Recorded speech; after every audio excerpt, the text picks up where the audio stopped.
लोगों को बनाया है, उनसे आप इस सीरीज में रूबरू होंगे। और इस 2023 का एक बेहतरीन वाला आगाज हम लोग करने वाले हैं। तो मुझे लग रहा है सारे लोग बहुत एक्साइटेड होंगे इसको लेकर के, और बहुत जबरदस्त तरीके से साल 2023 में अपन लोग धुआं उड़ाने वाले हैं। तो ये सीरीज है एक तरीके की, और फर्स्ट डे आज फर्स्ट ओपनिंग में मेरा सौभाग्य है कि मुझे बातचीत करने का मौका मिला 1 जनवरी से। तो दोस्तों, सब जगह न्यू ईयर का धमाकेदार सेलिब्रेशन है।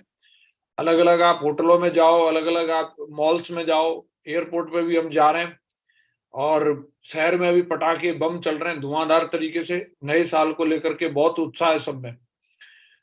और मेरा ऐसा मानना है कि साल जब बदलता है तो सिर्फ कैलेंडर बदलता है, बाकी की कोई और चीजें नहीं बदलती। कि साल बदलने जा रहा है तो भाई हमारी सड़क बदल जाएगी या कॉलोनी बदल जाएगी। साल बदलने जा रहा है तो वो सारी की सारी चीजें सेम रहने वाली हैं। वो सारी चीजें तब बदलती हैं जब हम अपने आप को बदलने का निर्णय लेते हैं। तो नए साल में सिर्फ कैलेंडर बदल के ही नहीं, हमें अपनी जिंदगी को बदलने का निर्णय लेना है, जिससे हमें ये फीलिंग आए कि हाँ वाकई में हमारे लिए ये नया साल कुछ दमदारी वाली चीज लेकर के आया है। तो इतनी उम्मीदें हमें कैलेंडर से नहीं, जितनी उम्मीदें अपने आप से लगानी है कि इस साल जो भी मैंने अभी 2022 तक कीड़ाकांडी चलती रही, जो भी मैं कमिटमेंट का पक्का नहीं रह पाया, या जो भी मैंने अपने आप से वादे किए मैं उनको पूरा नहीं कर पाया, लेकिन सन 2023 में एक एक कमिटमेंट को, एक एक वादे को पूरा करूंगा। और इस 2023 मेरे लिए एक ऐतिहासिक साल होने वाला है। और इसी वजह से कैलेंडर और इसकी काउंटिंग बनाई गई है कि हम अपनी जिंदगी में 365 दिन बाद दोबारा से काउंटडाउन शुरू कर सकते हैं, और दोबारा से एक रीस्टार्ट कर सकते हैं अपने आप को कि भाई अभी तक जो भी चल रहा था। हालांकि और भी हमारे पास में मौके होते हैं, जैसे महीना भी 30 दिन बाद शुरू हो जाता है, वीक को भी रिपीट किया जाता है 7 दिन बाद, और कहीं ना कहीं अगर आप देखेंगे तो 24 घंटे में भी 2 जगह डिवाइडेड रहता है, 12-12 घंटे का। तो उसका मतलब ही ये होता है कि हम जो भी समय हमारा निकल रहा है, जब रीस्टार्ट होता है तो हम उसके लिए कुछ नया कमिटमेंट लें, और जो गलतियां हमसे पुरानी हुई उनको हम सुधारें। तो कहीं ना कहीं जैसे बचपन में भी आप सब लोगों ने बुक्स वगैरह, जब हम लोग स्कूल जाते थे तो कई बार कोई जो हम नोटबुक वगैरह जो रहती थी, तो नोटबुक में भी शुरू के पन्नों में कुछ इधर उधर की चीजें लिखी जाती थी, मतलब जो इस पे लाल पेन चल जाता था टीचर का, या जो भी थोड़ी बहुत कट्टम पिट्टम हो जाती थी बुक। कई बार नोटबुक में ऐसा हो जाता, नहीं हो जाता। तो फिर क्या करते थे, जब भी पन्ना ओपन करते थे तो वो कटा पिटा सा पहले ही आ जाता था, और वो कई बार अच्छा नहीं लगता था। तो फिर उस वो अच्छा ना लगे तो उसके लिए क्या करते थे, उन पन्नों को फाड़ के फेंक देते थे, और फिर एक नया बिल्कुल कोरा पन्ना लेते थे, और उस पन्ने से फिर हम उस नोटबुक की शुरुआत करते थे, और वहां से हम स्टार्ट करते थे। बोला अभी यहाँ से एकदम फ्रेश है। तो मेरा ऐसा मानना है कि 2022, 2021, 2020, 2019 जो भी कट्टम पिट्टम रही, अब उन पन्नों को फाड़ के फेंको। अब एक नए पन्ने की शुरुआत करनी है। आज से 2023 से एक नया संकल्प लेकर के हम लोगों को स्टार्टिंग करनी है, और अब कुछ नया इतिहास लिखने की तैयारी होनी चाहिए। आज मुझे आप लोगों से रूबरू होने का मौका मिला है, टारगेट से रिलेटेड बातचीत करने का मुझे मौका मिला है, और इस बिजनेस में दमदार टीम कैसे बनाई जा सकती है, बड़े लेवल पे आज हम लोग कैसे पहुंच सकते हैं, ये बातचीत करने का मेरा सौभाग्य, आप लोगों से बातचीत करने का मुझे मिला है। तो मैं सबसे पहले तो आप सब लोगों को बहुत बहुत बधाई देना चाहूंगा कि आप सबकी कंपनी ने, हिंदुस्तान की इकलौती कंपनी ने, शेप शॉप कंपनी ने 22 साल पूरे किए। इसके लिए मैं आप सभी शेप शॉपर्स को बहुत बहुत बधाई देता हूँ, शुभकामनाएं देता हूँ। और इस कंपनी के साथ हम लोगों को ऐसे ही बने रहना। आने वाले टाइम में हम लोग 2200 साल भी दमदारी के साथ में पूरे करेंगे। और दमदार सेलिब्रेशन भी रहा शेप शॉप कंपनी का, और पूरे हिंदुस्तान में सेलिब्रेशन इसका मनाया गया। वेन्यूज पे जा करके केक काटे गए सब जगह पे, मतलब जो धमाकेदार होली और दिवाली और ईद की तरह बहुत ही शानदार सेलिब्रेशन रहा। और मुझे लग रहा है आप सारे लोग भी इसको लेकर के बहुत एक्साइटेड है कि हमारी कंपनी के साथ में ये टैग जुड़ा हुआ है। हर जगह आप अपनी स्लाइड पे ये लगा के रखें कि हमारी कंपनी 22 साल कंप्लीट कर चुकी है। ये हमारे लिए बहुत बड़े प्राउड की बात है दोस्तों। आज इतनी महान कंपनी में हम लोगों को काम करने का मौका मिला है। कि कंपनियां तो मार्केट में बहुत सारी होती हैं, लेकिन मुझे नहीं लगता हिंदुस्तान में कोई भी एक ऐसी कंपनी होगी जिस कंपनी का प्रोडक्ट एक कोई भी आप पुलिस कांस्टेबल से लेकर के देश के राष्ट्रपति तक के हाथ में दिखा दें। ऐसा कोई भी कंपनी नहीं मिलेगी आपको। ऐसी सिर्फ और सिर्फ सेफ शॉप कंपनी है कि जिसका प्रोडक्ट एक नीचे आप कहीं पे भी चले जाओ, वहां से लेकर के देश के राष्ट्रपति तक के हाथ में कंपनी का प्रोडक्ट है, भगवत गीता के रूप में या संपूर्ण हनुमान के रूप में। हम लोगों को गर्व है दोस्तों, ऐसे महान डायरेक्टर्स के साथ में हम लोगों को काम करने का मौका मिला, जिनकी कैप्टेंसी में ये कंपनी चल रही है। बहुत सारे लटूरे भटूरे आए गए, तमाम तरीके की बातें करी, ये वो, लेकिन हमारी कंपनी हाथी की चाल दमदारी के साथ में चलती रही है और आगे भी दमदारी के साथ में चलती रहेगी। शेप शॉप कंपनी ने हमेशा इतिहास लिखने की परंपरा चलाई है और आज भी जारी और आगे भी जारी रहेगी। और हमारे दमदार पांचों डायरेक्टर की कैप्टनसी पे हम लोगों को भरोसा है। इसी कंपनी में रह करके हम लोगों ने एबीसीडी सीखी और इसी कंपनी में रह करके हम लोगों ने इस लेवल को हासिल किया और आने वाले समय में इससे भी बड़े बड़े लेवल्स को हम लोग हासिल करेंगे इसी शेप शॉप कंपनी के साथ में मिलकर। उतना ही दमदार दोस्तों हम लोगों को सिस्टम भी मिला है, जिसकी यूनिवर्सिटी में पढ़ लिख करके आज हम लोग यहाँ तक पहुंचे हैं। सिस्टम के माध्यम से हम लोगों को एक एक चीज की एजुकेशन मिलती है। सिस्टम के माध्यम से ही हमें आज ये एक्टिविटी जो आज जूम पे हम लोग कर रहे हैं, ये भी पार्ट ऑफ सिस्टम है। सिस्टम के माध्यम से हमें संडे का वेन्यू मिलता है, फ्राइडे की ट्रेनिंग मिलती है, FIM कैसे करना है ये हमें सिस्टम ने सिखाया, किसी भी व्यक्ति का फॉलोअप कैसे करना है ये हमें सिस्टम ने सिखाया। सिस्टम की एक एक एक्टिविटी की वजह से ही आज हम लोगों को ये सफलता मिली है। हम ये कह सकते हैं कि प्लान तो बहुत सारी कंपनी डिजाइन कर लेती हैं, लेकिन उस मुकाम तक कैसे पहुंचना है ये बताने के लिए एक परफेक्ट सिस्टम उनके पास होता नहीं है। हम लोगों को इस बात के लिए भी गर्व होता है कि हमारे पास में एक दमदार और डायनेमिक सिस्टम में भी हम लोगों को काम करने का मौका मिला। और साथ ही दोस्तों हमें बहुत ही ग्रेट और जबरदस्त मेंटरशिप भी मिली है। आप सब लोगों के लिए, मेरे लिए भी एक गर्व की बात है, हमें इतने ग्रेट महागुरुजी लोगों के साथ में काम करने का मौका मिला। सबसे पहला नाम आता है ग्रेट महागुरुजी श्री राजीव चतुर्वेदी सर का, जो हमारी कंपनी के टॉप लीडर है। महागुरुजी ने इस बिजनेस की शुरुआत करी और इस बिजनेस को एक आंदोलन का रूप दे दिया। बहुत सारे लोग सोचते हैं कि भाई कंपनी में टॉप लीडर होना, तो उसके लिए व्यक्ति के अंदर पेशेंस और वो बहुत सारी ऐसी चीजें होनी चाहिए, उसका करेक्टर इस तरीके का होना चाहिए कि टॉप लीडर वाली बात उसके अंदर दिखे। वो हमारे ग्रेट महागुरु जी के अंदर इतना बड़ा हौसला, इसी वजह से आज करोड़ों की टीम के मालिक हैं। मुझे गर्व है कि इतने शानदार ग्रेट मेंटर्स के साथ में काम करने का मौका मिला। इसी श्रृंखला में ग्रेट महागुरु जी श्री संजय जैन सर का नाम आता है, जिन्होंने शानदार सिस्टम का हम लोगों को इजाद करके दिया, जिसके माध्यम से आज हम लोग इतने सफल और दमदार काम कर पा रहे हैं। महागुरु जी आज बहुत ही दमदारी के साथ में हम लोगों को सपोर्ट सहयोग कर रहे हैं, और हम ही लोगों नहीं बल्कि पूरे देश को सपोर्ट सहयोग कर रहे हैं आगे बढ़ने के लिए, चाहे वो सोशल मीडिया के माध्यम से हो, यूट्यूब के माध्यम से हो। इवन महागुरु जी मैगजीन्स में महागुरु जी के बहुत सारे आर्टिकल छपते हैं, बड़ी बड़ी यूनिवर्सिटीज में महागुरु जी को बुलाया जाता है, बहुत सारे न्यूज चैनल्स पर महागुरु जी आते हैं और आज इस तरीके से देश के युवाओं को प्रेरित करने का काम कर रहे हैं, जिंदगी में तरक्की करने का काम कर रहे हैं। और इसी श्रृंखला में एक और ग्रेट महान हस्ती का नाम आता है, जिनके संरक्षण में रह करके मैं यहाँ तक पहुंचा, मेरी सफलता में उनका बहुत बड़ा योगदान है। डे वन से महागुरु जी ने मुझे सहयोग और सपोर्ट दिया इस बिजनेस में। जब मैं आया था तो मेरी उम्र कम थी, लेकिन महागुरु जी ने एक बच्चे की तरह हमेशा मेरे को रखा और हमेशा जो मेरे लिए बेस्ट एडवाइस थी वो मुझे महागुरु जी के माध्यम से मिलती रही। मेरी सोच को हमेशा स्ट्रेच करते रहे महागुरु जी, और नेक्स्ट लेवल की जो भी बड़े से बड़े टारगेट सेट करवाते रहे और उनको हासिल भी करवाते रहे। तो मैं और मेरा परिवार दिल की गहराइयों से महागुरु जी का शुक्रिया अदा करता है। कितनी दमदार मेंटरशिप मिली, जिनकी बदौलत आज हम लोग पूरे हिंदुस्तान में राज कर पा रहे हैं। और इसी श्रृंखला में एक और महान हस्ती, जिनका चेहराई मोटिवेशन की पहचान है, वो जिस जगह पे खड़े हो वहां पे कंफर्म है कि वहां पे सफलता की गारंटी है। लोग भी अपने आप में इस बात को सोचते हैं, वो कंपनी और वो जगह धन्य हो जाती है जहां महागुरु जी श्री माधव सर जैसे लीडर होते हैं, जिनकी कैप्टनसी में मुझे काम करने का मौका मिला दोस्तों। और मेरा सौभाग्य है कि इतनी दमदार, ग्रेट, और मैं कहूंगा कि इतने क्रिएटिव और इतने मतलब कहेंगे कि महागुरु जी ने जो आज अचीवमेंट जो लिए हैं और लोगों को दिलाए हैं। बहुत सारे अपलाइन होते हैं अपनी डायमंडशिप के बाद वो अलग ही दुनिया में चले जाते हैं, लेकिन महागुरु जी ने न सिर्फ डायमंड बने बल्कि अपनी टीम में डायमंडों की फौज बनाई है, और आज भी पूरे कमिटमेंट के साथ टीम के साथ 24 घंटे काम करने के लिए तैयार रहते हैं। मुझे गर्व है, इतने ग्रेट महागुरु जी के साथ काम करने का मौका मिला। मेरे बिजनेस को बनाने में बहुत बड़ा सहयोग महागुरु जी का मिला है, मेरे बिजनेस को आसानी से बनाने में बहुत बड़ा सहयोग महागुरु जी ने दिया है। और इसी श्रृंखला में एक और ग्रेट महान हस्ती का नाम आता है, जिनके हम सब दीवाने हैं, जिनकी व्यक्तित्व के बहुत मतलब चर्चे रहते हैं हमेशा, माँ गुरु जी की शालीनता के चर्चे रहते हैं। आज कंपनी में सबसे बड़े टॉप लेवल पर माँ गुरु जी अपने आप को विराजमान है। आज मुझे गर्व होता है कितने महान शख्सियत के साथ में काम करने का मौका मिला। बहुत सारे लोग मतलब जो है तरह तरह की चीजें करते हैं। मैंने देखा है कि कई लोग स्टेज पे तो बड़े दमदार परफॉर्मर रहते हैं और वहां पे बड़ी बढ़िया स्लाइडें विलाइडें बना करके बातें करते हैं, लेकिन स्टेज के नीचे उनकी इतनी नेगेटिव बातें रहती हैं। और यही एक वजह होती है कि कई बार लोगों के साथ काम नहीं हो पाता। तो मैं इस मामले में सौभाग्यशाली हूं कि मुझे स्टेज के माध्यम से भी दमदार संदेश मिले।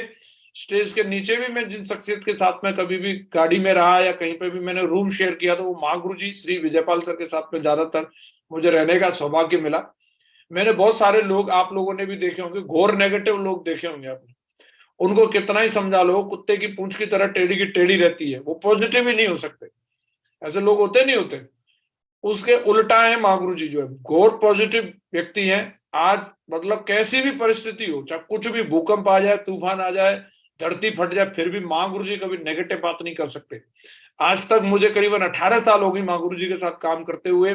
मैंने किसी भी अपलाइन के बारे में, कभी भी किसी डाउनलाइन के बारे में, कभी भी आज तक नेगेटिव बातचीत करते हुए नहीं देखा। मतलब हमेशा पॉजिटिव बात करते हैं, हमेशा 3 पावर का मतलब भरपूर इस्तेमाल करते हैं। पावर ऑफ स्पोकन वर्ड की बात करो, पावर ऑफ यूनिटी की बात करो, पावर ऑफ सबमिशन की बात करो, तो उसका जीवंत उदाहरण हमारे ग्रेट महागुरु जी श्री विजयपाल सर है। महागुरु जी का भी मैं बहुत बहुत शुक्रिया अदा करता हूँ। दोस्तों, ये हम सबके लिए गर्व की बात है, इतनी शानदार मेंटरशिप में काम करने का हम लोगों को मौका मिला है। आज मैं आप लोगों से 15 से 20 मिनट बात करूंगा, क्योंकि बहुत सारी ट्रेनिंग हम लोग लेते रहते हैं। बहुत सारे लीडर अभी और भी आने वाले हैं, एक से बड़े धुरंधर आने वाले हैं जो आपको बताएंगे, सिखाएंगे। इस बिजनेस में मुझे भी 18 साल काम करते हुए हुआ है, और 18 साल में जो भी आज मैंने सिस्टम और कंपनी और अपने मेंटर्स के माध्यम से सीखा है, और जो बुक्स के माध्यम से मैंने सीखा है, और उन सब चीजों को अप्लाई करके मैंने टीम बनाई और आज मेरी जिंदगी में खुशहाली आई है, तो मैं जरूर चाहूंगा कि वो बातें आप लोगों तक पहुंचे। सब लोगों के मन में ये सवाल रहता है कि शेप्स ऑफ बिजनेस के अंदर दमदार और नायाब और अच्छी टीम बनाने का सीक्रेट क्या है। तो उसका सिंपल सा फॉर्मूला है कि जिस प्रकार से दमदार बॉडी बनानी है किसी को, अगर अच्छी सेहत बनानी है, तो अच्छी सेहत बनाने के लिए किसी भी व्यक्ति को स्वस्थ शरीर के लिए 2 चीज होना जरूरी है। एक तो उसके शरीर में अच्छा भोजन जाना चाहिए और अच्छी एक्सरसाइज होनी चाहिए। अगर अच्छा भोजन जाएगा और अच्छी एक्सरसाइज होगी तो दमदार बॉडी बनेगी ही नहीं बनेगी। दोनों चीजें अगर किसी को भी मिल जाए तो समझ लो दमदार बॉडी बन सकती है। तो जिस प्रकार से शरीर के लिए 2 चीज जरूरी होती हैं, अच्छा भोजन जरूरी होता है और अच्छी एक्सरसाइज जरूरी होती है, उसी प्रकार से दमदार टीम बनाने के लिए भी हमारी टीम को दमदार भोजन मिलना चाहिए और टीम की दमदार एक्सरसाइज होनी चाहिए। अगर ये दोनों चीज हम दमदारी के साथ में करते हैं तो निश्चित रूप से हमारी टीम भी दमदार बनने वाली है। तो मन में विचार आ रहा होगा कि हमारी टीम के लिए दमदार भोजन क्या है। तो ये हमेशा हम लोगों को ध्यान रखना है कि हमारी टीम को एक ही कोई भी एक्टिविटी ऐसी चीज नहीं है कि जिससे कि हम सारे के सारे, जैसे एक कोई कोई एक पर्टिकुलर आप भोजन में एक आइटम खा के अपनी बॉडी को न्यूट्रिशन की पूर्ति नहीं कर सकते। आपकी कोई भी चीज प्रिय हो सकती है, आपको खीर अच्छी लगती है तो ऐसा नहीं आप 24 घंटा खीर ही खाते रहेंगे, और भी चीजों की जरूरत हमारे शरीर को पड़ती है। उसी प्रकार से सिस्टम में भी हमारे टीम को दमदार बनाने के लिए हर एक्टिविटी का महत्व है। कई लोग सिर्फ इंटरनेट के धुरंधर बने बैठे रहते हैं, तो उनको लगता है सिर्फ व्हाट्सएप खेलने से ही टीम बन जाएगी। कई लोगों को जूम मीटिंग करने से लगता है कि इसी से सारा कुछ हो जाएगा। एक ही चीज मतलब वो जरूरी है। मैं ये नहीं कह रहा है कि उसका कोई महत्व नहीं है। आज यूट्यूब का भी बहुत बड़ा महत्व है, जूम मीटिंग का भी बहुत बड़ा महत्व है, व्हाट्सएप आने के बाद में बिजनेस में क्रांति आई है, डेफिनेटली ये सारी चीजों का महत्व है। पर लेकिन आप एक ही काम करके दूसरी चीज को रिप्लेस नहीं कर सकते। जो चीज हमें सब्जियों के द्वारा मिलने वाली है वो खीर से नहीं मिलेगी, वो सब्जियां खानी पड़ेंगी उसके लिए। जो चीज हमें गेहूं से मिलने वाली है वो किसी और दूसरी दूध से नहीं मिलने वाली। तो जैसे बॉडी के लिए हर एक न्यूट्रिशन वैल्यू होती है, हर एक खाने की न्यूट्रिशन वैल्यू होती है, और बैलेंस डाइट लेना जरूरी होता है शरीर के लिए, उसी तरीके से अपनी टीम के अंदर लगातार ये देखते रहना कि मेरी टीम के अंदर जो एक्टिविटी होनी चाहिए वो समय पे हो रही नहीं हो रही, मेरी टीम को वो चीज मिलनी चाहिए जो मिल रही है या नहीं मिल रही। तो सबसे पहली चीज है कि हमारी दमदार टीम के लिए समय पे FIM होनी चाहिए, जो हमारी टीम का सबसे बड़ा भोजन है। वो टीम हमेशा तरक्की करेगी जिस टीम की जितनी दमदार और बेहतरीन वाली FIM होगी। FIM सिर्फ नाम के लिए, टिक मार्का के लिए नहीं होनी चाहिए। FIM वो एक तरीका है, वो एक जरिया है कि जहां से एक नई जनरेशन जो हमारे साथ में आती है, नए लोग जो हमारे बिजनेस में इन्वॉल्व होते हैं, उन लोगों को कैसे एक लेजेंडरी पर्सन बनाना है, उसका शुभारंभ जो होता है वो FIM के माध्यम से होता है। तो ये एक्टिविटी हमारी टीम में दमदारी के साथ में होनी चाहिए। 8 स्टेप ट्रेनिंग हमारी टीम में दमदारी के साथ में होनी चाहिए। कई टीम बनाते रहते हैं, प्लान चलाते रहते हैं, लेकिन कई लोग ट्रेनिंग नहीं करते, करते भी हैं तो संडे के दिन ही उसको कर करा करके फॉर्मेलिटी जैसी कर देते हैं। तो फ्राइडे के दिन ही होनी चाहिए और उसका बहुत बड़ा महत्व है। फ्राइडे के दिन करने से आपको अच्छे दमदार रिजल्ट मिलेंगे। हमारी टीम में समय समय पर ग्रुप मीटिंग होनी चाहिए, इसका भी अपने आप में बहुत बड़ा महत्व है। आप 8 स्टेप ट्रेनिंग कर रहे हैं तो उसका रिप्लेसमेंट नहीं है ग्रुप मीटिंग। ग्रुप मीटिंग का अलग महत्व है और 8 स्टेप ट्रेनिंग का अलग महत्व है, तो दोनों चीजों को आप एक दूसरे से वो नहीं कर सकते। कोर ट्रेनिंग भी हमारी टीम में लगातार होती रहनी चाहिए। कोर ट्रेनिंग का अपने आप में एक अलग महत्व है। और हमारी टीम में समय समय पे BBS भी होने चाहिए, लगातार बिजनेस बिल्डिंग सेमिनार भी हम लोगों को आयोजित करने हैं। और इसके अलावा हमारी टीम में समय समय पर इसके आगे की भी बहुत सारी एक्टिविटी होती है, जैसे दिशा ट्रेनिंग हमारी टीम में दमदारी के साथ में होनी चाहिए। दिशा का भी बहुत बड़ा महत्व है। और इसके अलावा लीडर्स मीटिंग, ऐसा नहीं है कि दिशा से सारा कुछ हो जाएगा। दिशा भी अपने आप में बहुत ही दमदार एक्टिविटी है, वो होनी चाहिए, लोगों को भर भर के प्रमोट करके लेके जाना चाहिए। लेकिन समय समय पर हमारी टीम में लीडर्स मीटिंग भी होनी चाहिए। लीडर्स मीटिंग का भी अपने आप में महत्व है। लीडर्स मीटिंग में भी अलग अलग लेवल की लीडर्स मीटिंग होनी चाहिए, जैसे ब्लू क्लब की मीटिंग हमारी अलग होनी चाहिए, सिल्वर एंड एबव की मीटिंग हमारी अलग होनी चाहिए। आप सिल्वर एंड एबव की मीटिंग करके आए तो उसका ब्लू क्लब वाली मीटिंग को रिप्लेस नहीं कर सकते, उस मीटिंग का एक अलग महत्व है। और ब्लू क्लब की भी मीटिंग आपकी समय से समय पे हो रही है तो रेड क्लब की मीटिंग का एक अलग महत्व है, वो भी एक समय पे होती रहनी चाहिए। क्योंकि कुछ ऐसे डिसीजन होते हैं जो रेड क्लब के साथ में बैठ करके लिए जा सकते हैं। और यहाँ हमारे काफी सारे सीनियर लीडर भी हैं, उनको समय समय पर डायमंड क्लब की भी मीटिंग करते रहनी चाहिए। लगातार डायमंड क्लब की मीटिंग होते रहने से भी बहुत सारी चीजें स्मूथ होती हैं। तो ये सब और भी इसमें कई एक्टिविटी हो सकती हैं जो हमारी टीम के लिए भोजन का काम करती हैं। अगर ये चीजें हमारी टीम को मिलेंगी तो इसका मतलब है कि हमारी टीम दमदार बलवान बनेगी। लेकिन ये सिर्फ भोजन है, भोजन तो दे दिया, अब दमदार कोई कितना भी कुछ भी खा ले, घी खा ले, बादाम खा ले, और वो जो भी उसको लग रहा है वो पकोड़ा खा ले, लेकिन जब तक एक्सरसाइज नहीं करेगा तो खुद ही पकोड़ा बन जाएगा वो। तो दमदार भोजन के साथ साथ दमदार भोजन को पचाने के लिए दमदार एक्सरसाइज भी होना जरूरी है। मानते कि नहीं मानते? तो टीम की दमदार भोजन तो हम लोगों को पता चल गया, टीम का दमदार एक्सरसाइज क्या है, टीम की कैपेसिटी कितनी है, ये पता करने के लिए क्या तरीका है। जैसे शरीर की कैपेसिटी पता करने के लिए, भाई हमारा शरीर 5 किलो वजन उठा सकता है, 25 किलो उठा सकता है, 50 किलो उठा सकता है, कि 1 क्विंटल उठा सकता है, ये हमें पता चलता है जब हम एक्सरसाइज करते हैं। और एक्सरसाइज प्रैक्टिस कर करके हम 5 किलो से 10 किलो, 15 किलो, 25 किलो, 50 किलो अगर प्रैक्टिस की जाए तो हम कुंटलों वजन भी उठा सकते हैं, लोग उठाते हैं। और उसका कारण है सिर्फ और सिर्फ एक्सरसाइज कर करके। जैसे शरीर को जितना ज्यादा आप एक्सरसाइज पे डालोगे, शरीर उतना दमदार बनेगा, उतना निरोगी बनेगा, उतना फिट रहेगा, उसके अंदर जोश रहेगा, जुनून रहेगा। और बहुत सारे फायदे आपको पता है एक्सरसाइज करने से शरीर में क्या क्या फायदा होता है। उसी प्रकार से टीम की भी अगर दमदार एक्सरसाइज होती रहेगी तो टीम भी निरोगी बनेगी, दमदार बनेगी, फिट रहेगी और एकदम फाड़ू रहेगी। और उसका एक्सरसाइज है क्या? टीम को टारगेट देना, टारगेट जिताना, यही टीम का सबसे बड़ा एक्सरसाइज है। इसी से पता चलता है कि आपकी टीम में कितनी दम है, आप कितनी एक्टिविटी कर रहे हैं, होर्डिंग बोर्ड लगा रहे हैं, लाउड स्पीकर लगा रहे हैं, अजीबो शान शहंशाह, और ये एकदम हिला देंगे, उखाड़ देंगे, फाड़ देंगे।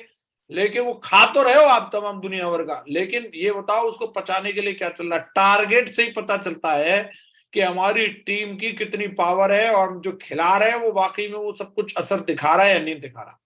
तो अपनी कंपनी का जो टारगेट हमारी कंपनी हम लोगों को देती है, उसी टारगेट को जीतने और जिताने से, जैसे शरीर का एक मोमेंटम बनता है एक्सरसाइज करने से, सेप्स ऑफ बिजनेस में बड़ा काम करने के लिए, मोमेंटम बनाने के लिए, टारगेट जीतने से ही हमारी टीम में मोमेंटम बनने वाला है।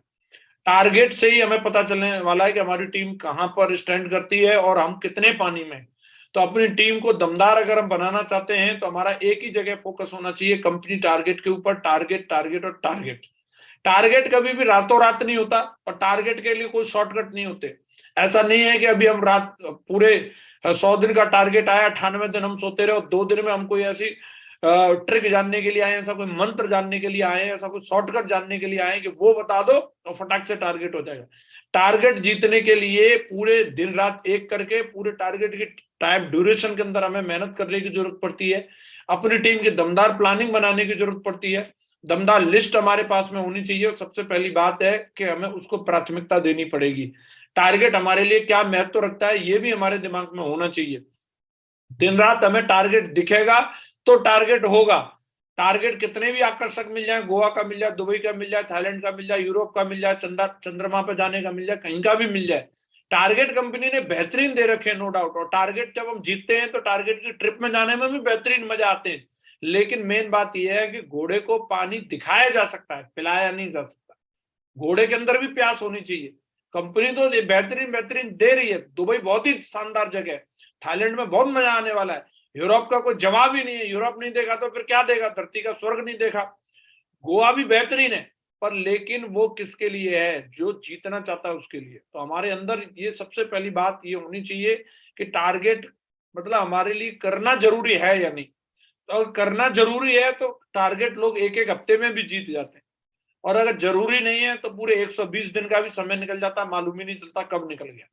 तो सबसे पहली चीज, टारगेट कैसे करना से ज्यादा जरूरी है टारगेट क्यों करना, ये हमारे दिमाग में क्लियर होना चाहिए। करना भी है या नहीं करना। और टारगेट का क्यों क्लियर रहेगा तो कैसे के रास्ते तो अपने आप मिल जाएंगे कि मैं 600 बिजनेस वॉल्यूम वाले पैकेज कैसे उठाने हैं मुझे, और मैं ट्रायंगल को कैसे प्रमोट करूंगा, और मैं ज्यादा बिजनेस वॉल्यूम कैसे लेके आ सकता हूँ, सारी चीजें अपने आप पता चल जाती हैं। लेकिन सबसे महत्वपूर्ण चीज है टारगेट जीतने के लिए कि हमें ये क्लियर होना चाहिए हमारे दिमाग में टारगेट जीतना क्यों है, क्यों क्लियर होना बहुत जरूरी है। तो कंपनी ने दमदार टारगेट हम लोगों को दिया हुआ है जो 11 अक्टूबर से ऑलरेडी चल रहा है, और मुझे लग रहा है आपकी तैयारियां पूरी जोर शोरों पर है। 27 जनवरी का अभी इसमें समय है, 27 जनवरी 2023 को टारगेट की क्लोजिंग होने वाली है। आज से 27 दिन है, और आज से 27 दिन की दमदार बेहतरीन प्लानिंग बनाओ। इन पिछले जो भी आपके अक्टूबर के महीने में, नवंबर के महीने में, दिसंबर के महीने में जितनी भी आपकी टीम ज्वाइन हुई है, आज ही न्यू ईयर के बहाने से उस टीम को बुलाओ, उनके साथ में बैठो। अगर वो लोग नहीं आते हैं तो आप उनके घर जाओ और चाय पे उनके साथ पे चर्चा करो और बैठ के प्लानिंग बनाओ कि अगले 27 दिन में आप 10-10 डीडी का टारगेट बनाओ। जो भी नए लोग जुड़े उनके साथ मिलकर के 10-10 का एवरेज नहीं आता, 5-5 डीडी का एवरेज लगाओ, 2-2 डीडी का लगाओ। क्योंकि कोई भी कारनामा जो होने वाला है वो टीम की वजह से होने वाला है। टीम वर्क में कोई भी टारगेट हमारे लिए आसान होता है, और बिना टीम के अगर हम करने की कोशिश करेंगे तो वो हमारे लिए बहुत मुश्किल हो जाता है। तो टारगेट जीतने के लिए अपनी टीम को यूनाइटेड रखना, टीम को साथ में मिलकर के लेकर के चलना और टीम के हित की बात करना, तभी हमारा टारगेट हमारे साथ में होने वाला है। टारगेट हम 100% जीतेंगे। लेकिन अगर हम मान के चलो अकेले अकेले रहे, ना हमारी अपलाइन के साथ में कोऑर्डिनेशन है, ना हमारी डाउनलाइन के साथ में, और हम अकेले अकेले टारगेट जीतने के चक्कर में, तो शायद उसको कर पाना फिर हमारे लिए मुश्किल हो जाएगा। तो टारगेट अगर हम जीतना चाह रहे हैं तो टारगेट भी अलग लेवल पर जीतना, अर्जुन अवार्ड के साथ में जीतना। आप अगर अपनी धर्मपत्नी के साथ में अगर विदेश जाना चाहते हैं तो अपने लेवल पे गोल्ड एंड एबव टॉप करो, तो आपको कंपनी अलग डेस्टिनेशन पे आपकी बेटर आपके साथ में लेकर के जाने वाली है। अब तक की सबसे बेहतरीन ट्रिप पे लेकर के जा रही है कंपनी, इस्तांबुल लेकर के जा रही है, टर्की लेकर के जा रही है, इसकी तैयारियां हो चुकी हैं। 17 मार्च को हम लोगों का डिपार्चर है। तो मुझे लग रहा है आप सब लोग इसकी बहुत बेहतरीन तरीके से दमदारी के साथ में आप सब लोग तैयारी करो, और इस ट्रिप पे हम सब लोगों को चलना है, और इसके लिए हम लोगों को अर्जुन अवार्ड जीतना जरूरी है। तो दमदार काम करने के लिए सिस्टम का, जैसे मुझे जो लगता है कि सिस्टम को फॉलो करना चाहिए। सिस्टम ऑलरेडी सारी चीजें हम लोगों को बताता है, पर लेकिन कई बार हम सिस्टम से अलग हटके जब काम करने की कोशिश करते हैं तभी हम लोगों के साथ में उल्टा काम होने लगता है। अगर सिस्टम की अगर हम लोग बात करें तो इंडिविजुअल व्यक्ति की क्या पावर हो सकती है और सिस्टम की क्या पावर हो सकती है। अगर एक अकेले व्यक्ति से हम कहें कि भाई आपको ये कुछ वजन उठाना है, तो शायद है उसकी कैपेसिटी होगी वो 50 किलो, 60 किलो, 70 किलो, या 1 कुंटल, कोई पहलवान टाइप का होगा तो उठा सकता है। लेकिन अगर उसी बंदे को अगर हम एक बड़ा सा ट्रक ला करके दे देते हैं तो वो कई कुंटल वजन भी उठा करके इस ट्रक में रख के लेके जा सकता है एक ही बंदा। तो ये सिस्टम की पावर है कि जैसे ही हमने सिस्टम उसके साथ में अप्लाई कर दिया तो उसकी पावर कई गुना बढ़ गई। लेकिन अगर हम उसी बंदे को एक मालगाड़ी ला करके दे देंगे तो वो कई ट्रक भी माल को लेके जा सकता है, दिल्ली से चाहेगा तो कोलकाता लेके जा सकता है। तो ये जो एक सबसे बड़ी पावर है इस सिस्टम की वजह से होती है। आज मैं जिस मुकाम पर हूं, जिस जगह पर हूं, मैं अपने आप से इतनी बड़ी टीम नहीं बना सकता था। आज इतना बड़ा काम हो रहा है, मैं इतने लोगों के तो शायद अगर वो पेमेंट भी देने आते तो मैं अकेले तो उनके सारे पेमेंट भी साइन अप भी नहीं कर सकता था, जितनी टीम आज अपने साथ में हर हफ्ते बनती है। तो कहीं ना कहीं ये जो कुछ भी हो रहा है, ये एक सिस्टम है, और सिस्टम को हम लोग प्रयोग कर रहे हैं, उसकी वजह से हो रहा है। तो सिस्टम को हम लोगों को समझना है, सिस्टम पर रह के काम करना है, तो हमारे साथ बड़ा काम होगा। अलग से सिस्टम बनाने के बारे में नहीं सोचना है, अलग से सिस्टम क्रिएट करने के बारे में विचार नहीं करना। ऑलरेडी जो हम लोगों को सिस्टम मिला है, वो सिस्टम आपकी जिंदगी में बहुत बेहतरीन तरीके से रोल प्ले करेगा और आपको कामयाबी दिलाएगा। सिस्टम हम लोगों को बताता है, अगर हम वाकई में इस बिजनेस में बड़े लेवल पर काम करना चाहते हैं और रिकॉर्ड तोड़ना चाहते हैं, तो रिकॉर्ड तब टूटेंगे दोस्तों जब जोड़ियां बनेंगी। जोड़ियां जब जब बनती हैं तब तब इतिहास बनता है। और अगर आप चाहते हो कि आपकी टीम में भी इतिहास बने, तो मेरा मानना है 2 से अधिक लोग अगर मिल जाएं, एक ही जैसे माइंडसेट के, एक ही जैसी नीयत के, अगर 2 से अधिक लोग मिल जाएं तो वो कुछ भी कर सकते हैं, कुछ भी कर सकते हैं, वो दुनिया को हिला सकते हैं अगर 2 से अधिक लोग मिल जाएं तो आप देखिए कि आप कोई जोड़ीदार आपके साथ में मिलेगा तभी बड़ा काम होने वाला है। लेकिन जब लोग जोड़ीदार ढूंढने के लिए जाते हैं तो कहीं ना कहीं एक आदर्श व्यक्ति की तलाश करते हैं। तो जोड़ीदार आपको अगर बनाना है तो कभी भी आदर्श व्यक्ति की तलाश ना करें, क्योंकि अगर ऐसी स्थिति में अगर आप गए कि पूरा एकदम फीता वीता लेके घूम रहे हैं, इसके डोले सोले इतने होने चाहिए, सीना इतना होना चाहिए, कमरिया इतनी होनी चाहिए, और बोले हेयर स्टाइल ऐसी होनी चाहिए, और ऐसा बंदा मेरे को मिलेगा तब उसको जोड़ीदार बनाऊंगा, तो फिर कहीं ना कहीं वो फीता लेके आप अकेले ही रह जाओगे। मेरा ऐसा मानना है कि कोई भी व्यक्ति आदर्श नहीं होता, आदर्श उसको बनाया जाता है। जैसा मिला है, टेढ़ा मेढ़ा मिला है, उसी के संग में रिलेशन बनाओ। जैसा भी आपको बंदा मिला है आपके साथ में, बस आपको उसको जोड़ कर रखना है, और उसी व्यक्ति के साथ में आपका बड़ा काम हो जाएगा। अब मैं जब इस बिजनेस में आया था तो मैं कोई मतलब ट्रेनिंग लेकर के नहीं आया था, विदेश में पढ़ाई करके नहीं आया था। मेरे अंदर बहुत सारी कमियां थी और अभी भी हैं, लेकिन मेरे अपलाइनों ने मुझे स्वीकार किया जैसा भी था, मैं जिस हाल में था, मेरी टीम ने मुझे स्वीकार किया। और जिस तरीके के हम थे, अगर हम पुराना अपना ढांचा देखते हैं तो उससे पता चलता है यार, ऐसी हालत में भी हमारी टीम ने हमें स्वीकार कर लिया। तो काम होने का सीक्रेट भी ये है, आप जैसे लोग हैं वैसे ही अगर लोगों को स्वीकार करोगे तो ही बड़ा काम होने वाला है। दूसरी बात है कि कोई भी रिश्ता हो, चाहे वो अपलाइन के साथ में हो, चाहे डाउनलाइन के साथ में हो, चाहे परिवार के साथ में हो, चाहे मित्र के साथ में हो, वो रिश्ता तब चलता है जब उस रिश्ते को 3 चीजें दी जाती हैं: समय, संवाद और संवेदना। जब तक ये 3 सा किसी भी रिश्ते को नहीं दिए जाएंगे, वो रिश्ता चल नहीं सकता।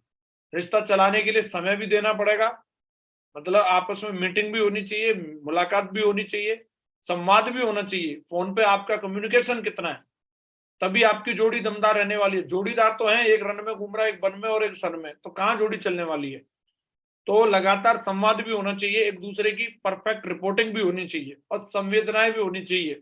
अगर आपका जोड़ीदार है और जोड़ीदार को अगर आज कोई कष्ट हो रहा है तो उस कष्ट का एहसास आपको भी होना चाहिए। अगर आपको आपके जोड़ीदार के कष्ट का एहसास नहीं है तो कहीं ना कहीं वो जोड़ी लंबे समय नहीं चलेगी। जोड़ी के अंदर संवेदनाएं होना भी बहुत जरूरी है। तो जोड़ी बनेगी तो बड़ा इतिहास बनेगा, रिकॉर्ड टूटेगा। और टीम को हमेशा अपने परिवार की तरह समझना है। जैसे एक फैमिली होती है, फैमिली में अगर मान के चलो 4 भाई हैं, तो चारों एक जैसे नहीं हो सकते, समझ रहे हैं। किसी की कोई खूबी होती है, कोई किसी चीज में परफेक्ट होता है, लेकिन माँ बाप सबको बराबर प्यार करते हैं। तो हम लोगों को भी ये समझना है, किसी भी लीडर का किसी दूसरे लीडर से कंपैरिजन नहीं करना कि ये उसकी तरह क्यों नहीं है। कभी अपलाइनों को भी कंपैरिजन नहीं करना चाहिए कि ये अपलाइन उसकी तरह क्यों नहीं है, ये उसकी तरह क्यों नहीं है। हर व्यक्ति अलग है अपने आप पे, हर व्यक्ति की खूबियां अलग अलग होती हैं, और हम किसी को भी कंपैरिजन करके कहीं ना कहीं उसको हम नीचा दिखाने की कोशिश कर रहे हैं, या हम उस व्यक्ति को बुरा फील कराने की कोशिश कर रहे हैं। कंपैरिजन करके हमारे रिश्ते कभी बन नहीं सकते। कई लोग इस तरीके की गलती करते हैं, जोड़ियां बनाते हैं और जोड़ी बनाने की बात करते हैं, और एक दूसरे के नाम से ले लेकर के कंपैरिजन करते रहते हैं कि भाई आप उसकी तरह क्यों नहीं हो, आप इसकी तरह क्यों नहीं हो। वो किसी की तरह नहीं, वो अपने आप की तरह भी बनेगा तो भी इतिहास बना देगा। आप उसे सिर्फ माँ की तरह प्यार दो, माँ सबको प्यार करती है, बड़े वाले बच्चे को भी करती है, बीच वाले को भी करती है, छोटे वाले को भी करती है। इसी तरीके से आपको सबको प्यार देना। और बोला भी जाता है, कई बार लोग प्यार करते हैं तो उसको जताते हैं। मेरा ऐसा मानना है, जब आप सच्चा प्यार करते हैं तो आपको जताने की जरूरत नहीं पड़ती, वो आपकी भावनाओं से प्रकट हो जाता है। लोग समझ जाते हैं कि सर वाकई में हमारा भला चाहते हैं, वाकई में हमारी टीम में कुछ बड़ा करवाना चाहते हैं, वाकई में मुझे डायमंड बनते हुए देखना चाह रहे हैं। जब वो आपको 2 मीटिंग उसका डाउनलाइन में करते हुए देखेगा, तो व्यक्ति को अपने आप एहसास हो जाता है। पशुओं को भी समझ में आ जाता है, अगर आप उनके लिए कुछ अच्छा करते हैं। हिंसक से हिंसक जानवर भी बहुत ही सौम्य स्वभाव का हो जाता है, जब उसको लगता है कि सामने वाला मुझे नुकसान नहीं पहुंचाने वाला। और लेकिन सीधे से सीधे जानवर के ऊपर भी अगर आप कुछ इस तरीके का अटैक करते हैं, तो वो भी अपनी प्रोटेक्शन में खड़ा हो जाता है। तो इंसान तो उससे भी बड़ी चीज है, इंसान को तो भावनाएं समझने का उससे भी ज्यादा सेंस दिया है भगवान ने। अगर आप किसी भी व्यक्ति का दिल से भला चाह रहे हैं, तो उसको कहीं आपको बुक में लिख करके रखने की जरूरत नहीं है, कहीं पर जाकर के आपको होर्डिंग बोर्ड लगवाने की जरूरत नहीं है। वो आपकी भावनाएं प्रकट कर देती हैं कि आप किस व्यक्ति का क्या भला चाहते हैं कि नहीं चाहते हैं, आप उसे प्यार करते हैं कि नहीं करते।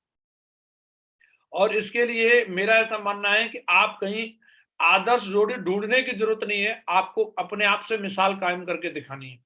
लोग जो है ये सोचते हैं कि भाई मेरे को मेरी डाउनलाइन में हनुमान मिलना चाहिए, और एकदम मेरा आज्ञाकारी शिष्य मिलेगा, जो मैं कहूं लेफ्ट तो लेफ्ट, राइट तो राइट। मेरा ऐसा मानना है कि अगर आप हनुमान ढूंढने के चक्कर में हैं, तो आप बहुत अकेला फील करने वाले हो। आपको हनुमान नहीं, आपको राम ढूंढना है। राम ढूंढने का मतलब है आपको खुद हनुमान बन के दिखाना है। आप पहले अपने अपलाइन के साथ ऐसा जोड़ीदार बन के दिखाओ, आप अपने अपलाइन के हनुमान पहले खुद बनो। अगर आप अपने अपलाइन के खुद हनुमान बनते हो, तो आपको हजारों हनुमान मिलने वाले हैं। अगर आप अपने अपलाइन के हनुमान नहीं बने, तो आपको आपके डाउनलाइन में कोई हनुमान मिलने वाला नहीं है। ये ध्यान रखो हमेशा कि एक अच्छा सिपाही अच्छा कमांडर बन सकता है, जो एक अच्छा सिपाही नहीं रहा वो कभी भी अच्छा कमांडर नहीं बन सकता दोस्तों। एक अच्छा शिष्य ही अच्छा गुरु बन सकता है। तो अगर आप ये चाहते हो कि आपको अपने डाउनलाइन में दमदार लोग चाहिए और आपको आज्ञाकारी लोग चाहिए, तो पहले आप नीचे की तरफ ना देख करके आप ऊपर की तरफ देखो, अपने अपलाइन की तरफ देखो। क्या आप उनके आज्ञाकारी शिष्य हो? क्या आप उनके अनुमान हो? अगर आपको जोड़ी बनाने में भी दिक्कत हो रही है, तो आपको कई बार ऐसा लगता है कि भाई मेरे पास तो कोई दमदार जोड़ीदार है ही नहीं। हो सकता है आपके डाउनलाइन में वो दमदार लोग ना भी आए हो, तो आप अपने अपलाइन के साथ में जोड़ी बना सकते हो। अपलाइन हमेशा आपके लिए उपलब्ध रहते हैं। तो ये जरूरी नहीं है कि डाउनलाइन में जोड़ीदार ढूंढे जा रहे हैं। आप अपलाइन में भी आप अपना दमदार व्यक्ति ढूंढ सकते हैं और उसके साथ में जोड़ी बना सकते हैं। जब जोड़ी बनेगी तो इतिहास बनेगा। हो सकता है डाउनलाइन एक बार आपका फोन उठाए ना उठाए, लेकिन अपलाइन आपका कंफर्म फोन उठाने वाला है। डाउनलाइन हो सकता है कि अगर बीमार है तो बहाना बांध देगा, लेकिन अपलाइन बीमार होने के बावजूद भी फील्ड में आ रहा है। तो कहीं ना कहीं ऐसा व्यक्ति जो आपके लिए 24 घंटा उपलब्ध है, हमें उसके साथ में जोड़ी बना लेनी चाहिए, और ऐसी दोस्ती होनी चाहिए कि वो मरते दम तक कायम रहेगी। इस तरीके का उदाहरण आपको अपनी दोस्ती से पेश करना है। और कई बार जब तगड़ी वाली आपकी जोड़ी बनेगी, चाहे ऑफलाइन के साथ में हो चाहे डाउनलाइन के साथ में, तो कई लोगों को वो हजम नहीं होती, और वो आ जाएंगे बीच में गलतफहमियां डालने के लिए। आ जाएंगे इधर से उधर चुगली लगाने के लिए, अरे वो तो तुम्हारे बारे में ऐसे बोल रहे थे, वो तो तुम्हारे बारे में ऐसे बोल रहे थे। जब दोस्ती पक्की हुई है, तो उस दोस्ती को निभाना भी दमदारी के साथ में। पीठ पीछे की कभी भी बातों पर भरोसा नहीं करना। ये कहीं ना कहीं लोगों की साजिश होती है, और हम कई बार उस साजिश का शिकार हो जाते हैं और पीठ पीछे की बातों पर भरोसा कर लेते हैं। मेरा तो यहां तक मानना है कि अगर आप दमदार जोड़ी निभाना चाह रहे हो, तो आपके सामने से भी अगर आपका जोड़ीदार कोई गलती कर दे जो आपके दिल को ठेस पहुंचाई हो, आप उसको भी इग्नोर करना सीखो। अगर आप उसको इग्नोर कर सकते हो, तो आप जोड़ी को लंबे समय तक चला सकते हो। मियाँ बीबी की जोड़ी होती है, तो ऐसा नहीं एक छोटी सी गलती पे बोला अभी तलाक तलाक तलाक, बोला बस फिर तो फिर चल गया, फिर मामला होने वाला नहीं है कि भाई वो 10-20 साल तक वो साथ में रह सकते हैं करके। तो छोटी मोटी चीजों को हम लोगों को अवॉइड करने की जरूरत होती है। इंसान है, कोई भी डाउनलाइन हो या अपलाइन हो, गलतियां हो सकती हैं किसी से भी। तो उस गलती पे हमेशा पर्दा डालना है, और हमेशा लोगों के साथ में मिलजुल करके बड़ा काम करके दिखाना, और ऐसी जोड़ी कायम करनी है जैसे आज हमारे ग्रेट महागुरु जी लोगों की जोड़ी है, कि आज उनकी जोड़ी के 20-20 साल हो गए उनको, 20-20 साल से लगातार वो साथ में। सगे भाई साथ में नहीं रह पाते 20 साल तक। मैं देखता हूं कहीं ना कहीं बाप बेटे साथ में 20 साल तक नहीं रह पाते आज हमारे ग्रेट महागुरु जी लोग, लेकिन 20-20 साल से आपस में यूनिटी के साथ हैं। तमाम लोग आए, तमाम कीड़ा कांडी करने वाले आए, तमाम बड़े चटक वाले आए, और उनमें बीच में गलत फहमियां डालने की कोशिश करी, लेकिन कोई हिला नहीं सकता उनकी यारी को, उनकी दोस्ती को। और हम ऐसी परमात्मा से दुआ करते हैं, ऐसी ही हमेशा प्रार्थना करते हैं हमारे ग्रेट महागुरु जी लोगों की जोड़ी ऐसी बनी रहे, उनकी फाइन ट्यूनिंग दमदार बनी रहे। उसी का आशीर्वाद लेकर के हम लोग भी अपनी टीम के साथ ऐसे फाइन ट्यूनिंग बनाएंगे, और टारगेट तो बात छोड़िए, बड़े बड़े इतिहास भी इस बिजनेस के अंदर बनाएंगे। बड़ा काम करने के लिए बदलाव की जरूरत होती है, बिना बदलाव किए आप बड़ा काम नहीं कर सकते। कोई भी लेवल पर जाने के लिए अगर मम्मी घर में खीर बनाती है तो उस बर्तन में खीर डालने से पहले उस बर्तन को भी साफ किया जाता है। तो परमात्मा भी अगर हमें सफलता देने वाला है तो हम लोगों को अपने अंदर बदलाव लेकर के आना पड़ेगा। बिना बदलाव के बड़ा काम नहीं होने वाला। जब हम इस बिजनेस में आते हैं तो हम पहले से कोई पढ़ाई लिखाई करके नहीं आए, हम पहले से तैयार नहीं होते डायमंड बनने के लिए।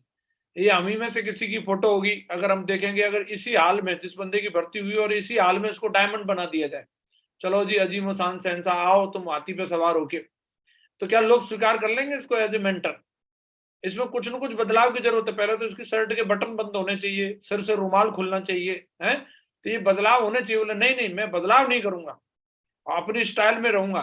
कई लोग बात सिर्फ कपड़ों की नहीं हो रही, कई चीजों में बदलाव करने की आवश्यकता होती है और वो बदलाव करते नहीं और ढूंढते रहते मेरी डायमंड शिप कहाँ है।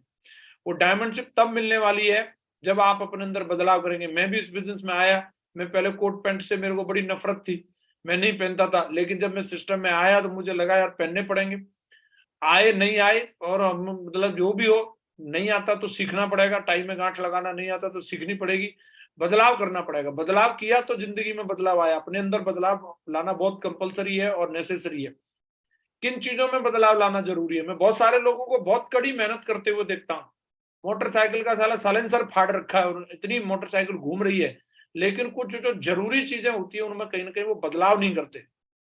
जैसे सबसे पहली चीज है हमारे विचार, विचारों में बदलाव लेके आना पड़ेगा, हैबिट्स में बदलाव लेके आना पड़ेगा, एजुकेशन में बदलाव लेके आना पड़ेगा और हमारे फ्रेंड्स में। ये चार चीजें हैं जहां हमें बदलाव लाने की आवश्यकता है। इन चारों चीजों में बदलाव आएगा तो ही हमारी जिंदगी में बदलाव आने वाला है। जब तक इन चारों चीजों में बदलाव नहीं आएगा तब तक हमारे साथ हमारी जिंदगी में भी कुछ बदलाव नहीं आने वाला। सबसे पहली चीज विचार। इंसान के जो मन में है वही जीवन में। बाहरी तौर से एक्टिंग करना एक अलग बात है, लेकिन जो हमारे थॉट प्रोसेस जिस तरीके का चलता रहता है हमारी जिंदगी वैसी बन जाती है। तो मैं बहुत सारे लोगों के विचार जो इतने सड़े हुए रहते हैं कि जैसे वो जब वो मुंह खोलते हैं तो वो कहीं ना कहीं ऐसी बातें बोलते हैं कि साला काम की तो बात छोड़ो, कि मैं बोल रहा हूँ कि 10-20 की टीम भी बन जाए तो भी बड़ी बात है। विचारों में इतनी गंदगी रहती है, हर चीज को कभी भी अरे ये फंक्शन हो रहा है तो इसमें ये कमी रह गई, अरे ये मीटिंग हुई है तो ये हो गया, अरे ये रिकॉग्निशन कराई है तो टेढ़ी करा दी, ऐसे नहीं ऐसे होनी चाहिए थी, एक कुर्सी ऐसे नहीं ऐसे लगानी चाहिए थी। हर चीज में कहीं ना कहीं उनके विचारों में नेगेटिविटी भरी रहती है और जब तक विचारों में पॉजिटिविटी नहीं आएगी, विचारों में समृद्धि नहीं आएगी, तब तक जीवन में समृद्धि नहीं आने वाली। दोस्तों सबसे पहले हमें अपने विचारों को शुद्ध करना पड़ेगा। जितने अच्छे हमारे विचार होंगे उतना अच्छा हमारा जीवन होने वाला है। अगर हमारी जिंदगी में अभी हमारे से सफलता दूर है तो कहीं ना कहीं अपने आप को ट्रैक करो, अपने थॉट प्रोसेस को देखो, अपनी सोच को देखो कि मैं जो पॉजिटिव थिंकर हूं या मैं नेगेटिव थिंकर हूं। सबसे पहले हमें पॉजिटिव थिंकर बनना पड़ेगा, तब हम बड़ा काम कर सकते हैं। दूसरी चीज है हैबिट। बोला जाता है अगर बुरी आदतें वक्त पर ना बदली जाए तो आने वाले समय में वो आपका वक्त जरूर बदल देंगी। If you do not change habit then it will change you. अगर आप आदतों को नहीं बदलोगे तो एक दिन वो आपका भूत भविष्य सब बदल देंगी, वर्तमान सब बदल देंगी। तो कई लोग बोलते हैं यार आदत का क्या कर सकते हैं, आदत से तो मजबूर है। आदत से मजबूर नहीं, मजबूत होते हैं उसको बार बार रिपीट कर करके। मजबूर का कोई ऐसा नहीं लठ लेकर के हमें वो काम करवा रहा है, हम बार बार कर करके उसके लिए मजबूत हो जाते हैं। और आदतें ही हमारी जिंदगी में सफलता के लिए अलग अलग हमें अंतर पैदा करती हैं। कि सफल लोगों की सफलता वाली आदतें हैं, असफल लोगों की असफलता वाली आदतें हैं। कई लोगों की बहाने बनाने की आदत होती है, वो सोचते हैं कि भाई मैं सफल हो जाऊंगा। जब तक आपकी ये बहानाबाजी की आदत नहीं बदलेगी आप सफल नहीं हो सकते। कई लोगों को बात बात पे बहाना, बिना बात के बहाने बनाने की आदत होती है, कोई काम को सीधे रास्ते से करना ही नहीं चाहते। मैं बहुत सारे लोगों को देखता हूँ बिना बात के झूठ बोलने की आदत होती है, और जब तक वो उस आदत को नहीं बदलेंगे तब तक बड़ा काम होने वाला नहीं। बिना बात के झूठ बोलते रहते हैं। तो ये आदतों में बदलाव आएगा तभी हमारे जीवन में बदलाव आने वाला है। कि समय पे फील्ड में ना जाने की आदत, हमेशा लेट लतीफ रहने की आदत, और अपनी डायरी को मेंटेन ना करने की आदत, अपने अपलाइन को रिपोर्टिंग ना करने की आदत। बहुत सारी ऐसी आदतें होती हैं। कई लोग मतलब जब उन चीजों को आजमा नहीं पाते, इसीलिए उनके साथ काम नहीं होता। अगर हमें सफल होना है तो सफल लोगों वाली आदतों को आजमाना पड़ेगा।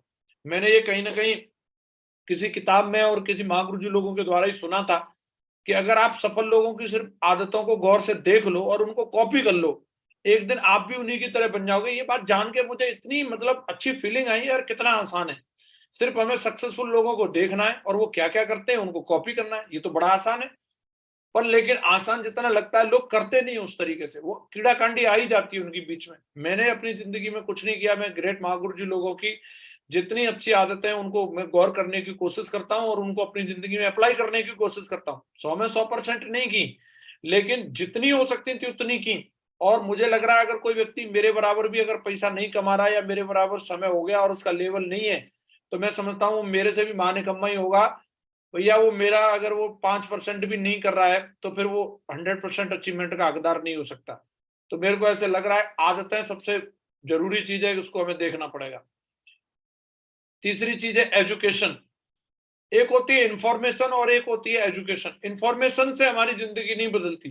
जो हमें छोटे छोटे बाइट मिल जाते हैं, कहीं से हमें 2 मिनट की कोई ट्रेनिंग की क्लिपिंग मिल गई और हम उसी के डायलॉग कॉपी करते हैं और हमें लगता है कि इसी से हम बन जाएंगे। जली को राख कहते हैं, भुजी को आग कहते हैं। 2-3 डायलॉग कॉपी कर लिए, ये फलाने गुरुजी बोल रहे थे, उसमें इन्होंने ये ऐसे बोला। वो एक बाइट होती है छोटी छोटी, और उन छोटी छोटी बाइट से जिंदगी नहीं बदलती दोस्तों। एक अखबारों की कटिंग से आप अपनी जिंदगी में डॉक्टर, इंजीनियर या एडवोकेट नहीं बन सकते। उसके लिए एक सिलेबस होता है, वो आपको सिलेबस पढ़ना पड़ेगा। ऐसे डायमंड बनने के लिए आपको छोटी मोटी जो चीजें मिल जाती हैं उससे बड़ा काम नहीं होने वाला। डायमंड बनने का भी एक सिलेबस होता है, उस सिलेबस को आपको पढ़ना पड़ेगा।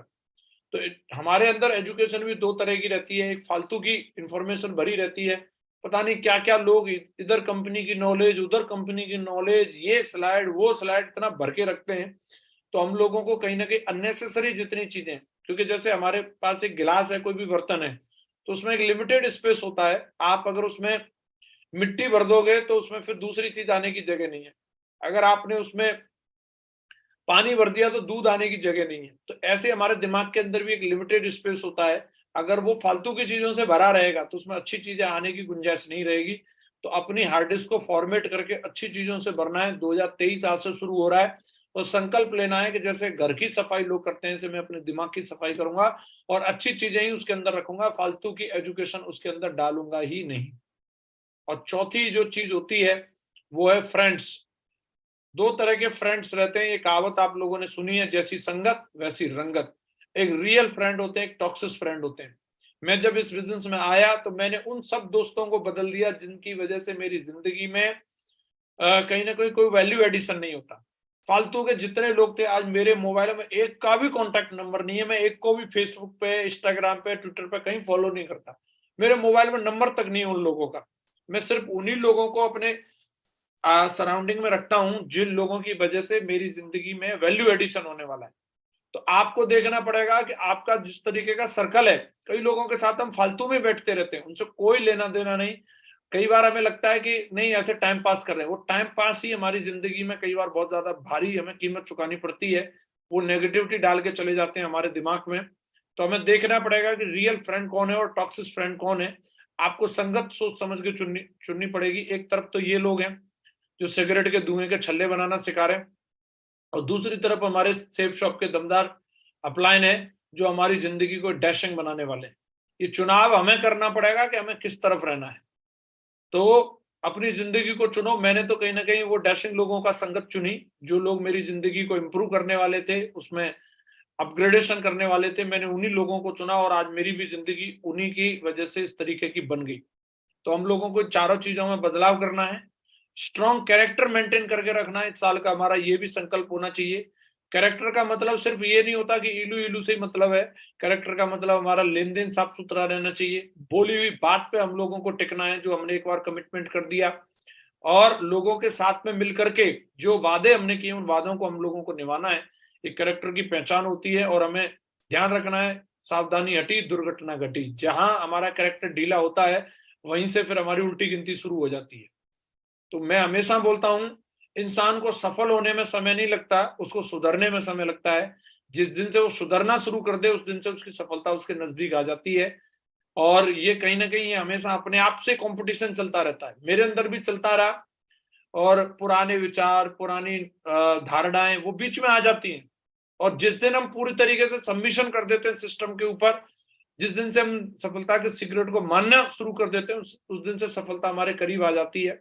सैकड़ों हजारों लोग आए चले गए, वो सिस्टम में कमी बताएंगे, वो अपलाइन में कमी बताएंगे, कंपनी में कमी बताएंगे, लेकिन कमी कहीं नहीं है दोस्तों। इसी कंपनी में रह करके मेरा जीवन बदल रहा है, दमदारी के साथ में हर बड़े से बड़ा अचीवमेंट मुझे मिल रहा है, आपको भी मिल सकता है।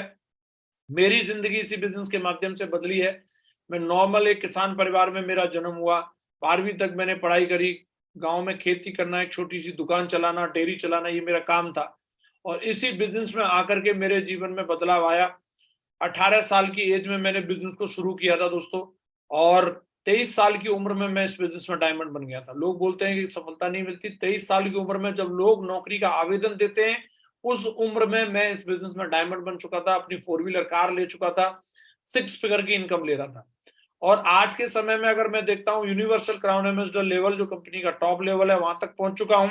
आज इस कंपनी की वजह से जो मेरा मेन टारगेट था, सबसे बात ये नहीं है कि लेवल क्या है, मेन बात ये है कि मेरा मेन टारगेट था फाइनेंशियल फ्रीडम और टाइम फ्रीडम। वो जो बनने से मिलती, डायमंड बनने से मिलती तो डायमंड बनना था, लोहा बनने से मिलती तो लोहा बनना था। अपना मेन काम था फाइनेंशियल फ्रीडम मिलनी चाहिए, रोकड़ा इतना होना चाहिए कि जब खर्च करें तो सोचना ना पड़े, समय की आजादी होनी चाहिए, वर्किंग आवर्स अपनी मर्जी से डिसाइड कर सकें। और आज मैं ये गर्व से कह सकता हूं, 18 साल से सब करने के बाद मेरे पास ये दोनों चीज आ चुकी है दोस्तों, टाइम फ्रीडम भी है और फाइनेंशियल फ्रीडम भी है। जिंदगी पूरी तरीके से इस बिजनेस में आकर के बदल चुकी है। ये मेरी पहली फॉरेन ट्रिप थी, 2009 में मैं गया था। तो आप देख सकते हैं, मुझे इतनी भी अकल नहीं थी कि एलजी की कैनोपी लगी थी, मैं कैनोपी में ही जाकर के फोटो खिंचा रहा था, मुझे मालूम ही नहीं था कहाँ फोटो खिंचानी है कहाँ नहीं खिंचानी। और ये बिजनेस में लगातार बने रहने की वजह से, सिस्टम की ट्रेनिंग को फॉलो करने की वजह से जिंदगी बदलती चली गई। 2009 की फोटो देखो आप, 2011 की फोटो देखो जब मैं डायमंड बना था, ये बीच वाली फोटो आप देख सकते हैं, और ये 2020 की फोटो है। तो जिंदगी ऐसे करके बदलती है। और मेरे को लग रहा है कई लोग तो पहले से गोविंदा जैसे दिखते हैं, तो वो आने वाले टाइम में क्या बन सकते हैं, वो सोचो। हमें तो कोई 10,000 रुपए महीने की नौकरी पर भी नहीं रखता, लेकिन इस बिजनेस ने आज काबिल बना दिया कि आज अगर कंपनी ने 7 लाख रुपए की कैपिंग दी तो 7 लाख की कैपिंग का भी चौका मारा, और एक एक महीने में 20-20 लाख भी अंदर करके दिखाए। और जब कंपनी ने एक एक हफ्ते में जब मौका दिया, ट्रिपल सी का प्लान आया, 19,82,000 रुपए का भी चेक बना। और कंपनी ने मौका दिया तो 15 करोड़ के क्लब में भी शामिल हुए। अभी रिसेंटली मेरा एक ही महीने का चेक 30 लाख रुपए से ज्यादा का था। महीना छोटा था लेकिन इनकम बड़ी थी। तो इस तरीके से जिंदगी बदल रही है दोस्तों। जब मेरे जैसे इतने दुबले पतले बंदे की, जो कि पर्सनैलिटी भी किसी तरीके की नहीं, और इतना बड़ा काम हो सकता है, कई लोग सोचते हैं बोले यार कैसे हो गया, सिस्टम की वजह से हो गया। आप भी सिस्टम का पालन करो, जिंदगी को बदलते हुए देखो, मजे लो जिंदगी में, और आप भी ऐसे 15 करोड़ का चेक दिखाना, और फिर सोचो जिंदगी कितनी दमदार होने वाली है। तो बात सिर्फ पैसा की नहीं है। कई लोग बोलते हैं पैसा भगवान नहीं होता, लेकिन मैं बोल रहा हूँ भगवान से कम भी नहीं होता, उसके आसपास का ही मान लो। जब पैसा आता है जिंदगी में तो बढ़िया दमदार गाड़ी आती है, दमदार घर आता है। आप देख पा रहे हैं, मैं 25 साल की उम्र से BMW कार ओन कर रहा हूँ, 25 साल की एज से BMW में चल रहा हूँ। आज ये घर है मेरा, और आज देश विदेश की यात्राएं। कभी हम तो सोच नहीं सकते थे कि हम सफारी को नजदीक से कभी देखेंगे भी, लेकिन आपके भाई ने वो भी पेरिस में जाकर के फरारी को ड्राइव किया, एफिल टावर के सामने रेड कलर की फरारी। लोग बड़ी बड़ी बात कर सकते हैं, मैं बोलता हूं पहले तू ऐसी फोटो दिखा, बाद में बात करेंगे। एफिल टावर के सामने रेड कलर की फरारी, मतलब साला जिंदगी धन्य हो जाती है। आने वाले टाइम में नाती पोते भी याद करेंगे कि हमारे दादाजी ने उस जमाने में फरारी चलाई थी, वो भी पेरिस में जाके। और ये सेफ शॉप के दम पे ही हो सकता है दोस्तों, टारगेट जीत गई ऐसा हो सकता है। बाकी मैं आलू बेच के नहीं गया वहां पे, और न जा सकते थे, गेहूं बेच के नहीं गया मैं वहां पे। तो ये कहीं ना कहीं अगर ये होने वाला है तो सेफ शॉप की वजह से होने वाला है।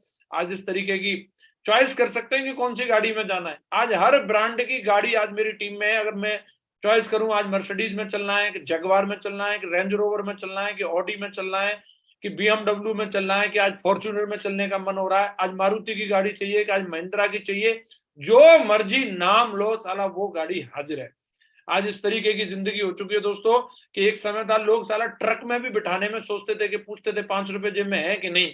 आज लेकिन करोड़ों रुपए की गाड़ी की चाबी ऐसे ही लोग पकड़ा देते हैं। आज इस तरीके की जिंदगी हो चुकी है, और आपका भी ये जिंदगी इंतजार कर रही है। इस साल का एक मैसेज देकर के मैं अपनी बात को खत्म करूंगा। हमेशा ध्यान रखना दोस्तों, शेर अपनी काबिलियत से बादशाह बनता है, जंगल में कभी चुनाव नहीं होते। आपके अंदर वो काबिलियत है तो आपको वो मनवानी पड़ेगी अपना लोहा। दुनिया आपको गिफ्ट में सफलता नहीं देने वाली, शेर के अंदर काबिलियत होती है। कोई आकर के जबरदस्ती मतलब उसको सलाम नहीं ठोकता, उसके अंदर वो चीज है, वो बंदे के अंदर वो हुनर है। शेर में वो काबिलियत है, जब वो हुंकार मारता है ना तो सूसू निकल जाती है भाई साहब, सोच करके। और आप भी सब बब्बर शेर हैं, मारो वो हुंकार कि जो सबको पता चलना चाहिए कि हाँ भाई बब्बर शेर है। और आज से 2023 का ये नारा है, जो दाड़ेगा वो जीतेगा। म्याऊं म्याऊं करने से कुछ नहीं होने वाला। आपके अंदर वो काबिलियत है तो मारो दाड़, और 2023 में दिखा दो सबको कि मैं कितना बड़ा काम करने वाला हूँ, कितना बड़ा इतिहास लिखने वाला हूँ। शुरुआत होनी चाहिए आज से, आरंभ एकदम प्रचंड वाला होना चाहिए।